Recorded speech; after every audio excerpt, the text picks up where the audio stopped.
This is a review on the Altra Lone Peak 5 trail runner. I've got one today that has 500 miles, and I've got another that has 14 miles. We'll be diving into why this is my favorite trail runner on the market and some things that I've absolutely loved hiking in this shoe. All right, starting out, I think it's important that we just cover some of the pros of why I really like this shoe and why I think it makes such a good trail runner. All right, first let's talk comfort. On a scale of 1 to 10, honestly, these are a solid 9. You can wear them straight out of the box with the insole that comes with the shoe by default, and you can walk 14 miles just like my little brother did in my Buffalo Creek Wilderness video, and he did not get one blister. Granted, he had darn tough socks on, so if you wore cotton socks, I couldn't guarantee that. And your foot does need to be a little bit wider, but I think that if you are looking for something that you're going to be walking long distances in, and you want to have something that doesn't need to have break-in time, you can literally slip these on your feet and go. Pro 2 is this mesh breathable toe box. The secret to not getting blisters is keeping your feet dry. These keep your feet dry by allowing your feet to breathe. Now, I want to add something here that I use these for long distance hiking. I don't actually run, so if you're a runner watching this, I really can't speak to everything that I'm going to say in this video. But if you have a wider foot, then once again, this is the shoe, and this breathable portion is going to be sure that your feet keep dry. Pro 3, which I'm sure most all trail runners have, is you can actually attach gaiters back here with this little strap, and that obviously keeps out rocks and debris from getting in your shoe and basically causing more blisters and more pain while you're on the trail. Pro 4 is what they call their trail claw grip. You can see these kind of grooves and these things, and it's meant to, as you're climbing uphill or you're in a loose rock or gravel situation, it's meant to give you more traction. Granted, I've done climbing in these. I've climbed 14ers and I've been on loose shale and rock, and they work very well. I've never had an issue. I mean, it's going to give you as much grip as anything else. I'm not saying that it replaces micro spikes or anything like that, but it does give you traction, especially in like a looser sand or a mud. At least this is going to give you some sort of grip on the trail. And then Pro 5, this is honestly, I think, my favorite feature of the Altra Lone Peak 5, is they give you 25 millimeters of what they call Altra's Alter Ego foam that is just enough to give you a very cushioned, comfortable feeling straight out of the box. But on top of that, it gives you enough sensitivity when you're walking on trail to feel a very sharp rock or a stick and kind of avoid that, if you will. I actually kind of enjoy having more sensitivity to how I'm walking on the trail. I like to feel that with my feet more. And sometimes what I've noticed with other shoes and boots is that I almost have this numb barrier between me and the ground. Like, I have no idea what my footing feels like or where I'm walking or how I'm making my foot placement go. So I think in a strange way that could lead to a rolled ankle or something maybe stabbing through your insole. I don't know. I mean, that's just all speculation on my end, but I really enjoy the fact that they give you enough cushion to feel comfortable out of the box, but at the same time, they don't cushion your foot so much and create such a barrier between you and the trail that you can't feel where you're walking. And then the last pro, what I'll say is they're pretty lightweight.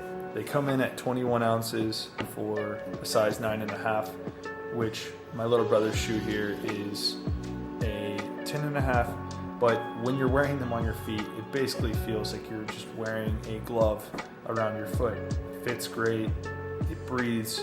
I really don't have much bad to say about this shoe, but let's get into the few what I could see as perceived cons about the Lone Peak 5. Con 1, if you're a runner or a walker and you have a narrow foot, this is not the shoe for you. I'm going to tell you right now. It's meant to have a wider toe box. If you just look at it from this angle, it's pretty wide. My hand, I've got a pretty decently big hand, and it's still wider than my palm. And that's for a reason. That's because I feel like when you're on trail long distance and you walk further and further, your toes and your feet almost spread out and swell. So having this extra room in the toe box works great if you're in that scenario. If you have a really, really narrow foot though, it's just not gonna work out well for you. You won't feel the same stability that a person with a wider foot does, and you should probably just look elsewhere for a trail runner.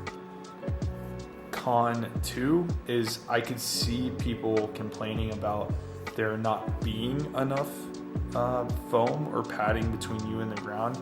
I personally really like that. But once again, if you're a person that enjoys having a lot more padding and you don't like necessarily feeling super sensitive to how you're stepping to the ground or how you feel the trail with your foot, then this might not be the best option for you. Altra makes other shoes and trail runners that have a thicker padding that you might want to look into there. And the last perceived con that I could see people complaining about or not being super thrilled with is the durability, which, like I said, I have a pair that has 14 miles on them, and I have a pair that has 500 miles on them. So let's talk durability. Okay, so let's dive into my Altras. I've had them this is coming up on the second season now. Last season I got a few hundred miles on them, and this season I've already gotten quite a few miles on them as well. And you can see that they are definitely rugged. You can see that they're starting to kind of fray around the toe box where I've scuffed into rocks and things before. You can see the trail claws are somewhat wearing down here in the back. It's not flat, but it's definitely not as pronounced. You know, if we do a side by side, I think you can kind of tell that this one's flatter, and that's just from walking. And I'm a heel striker, so naturally, you know, the back of my shoe is going to take more of a beating than the front of my shoe. And you can even see here that these max track lines are so much wider than the shoe that has 14 miles. So I could see this as being something that people would stray away from, because these do cost like around $130. I would pay that again and again for a new pair, even if I went through maybe 2 or 3 pairs on a larger through hike like the PCT or the AT, etc.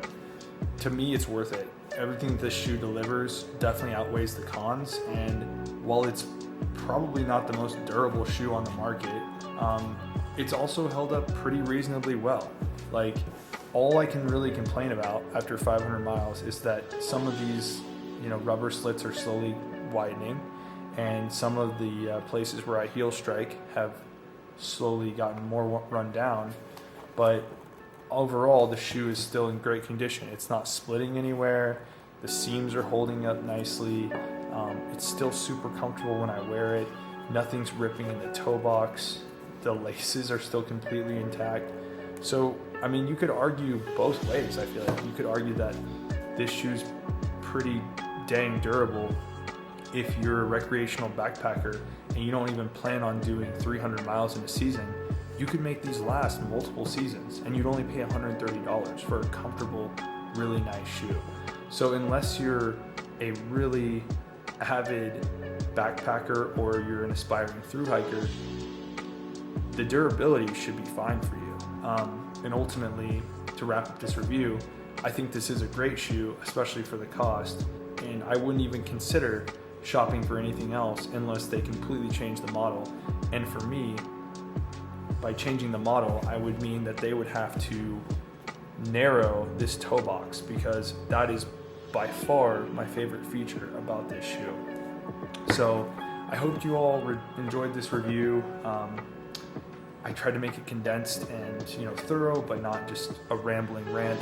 So let me know what you think in the comments below. Let me know what you think of the Altras if you own a pair, and I'll see you guys on the next one.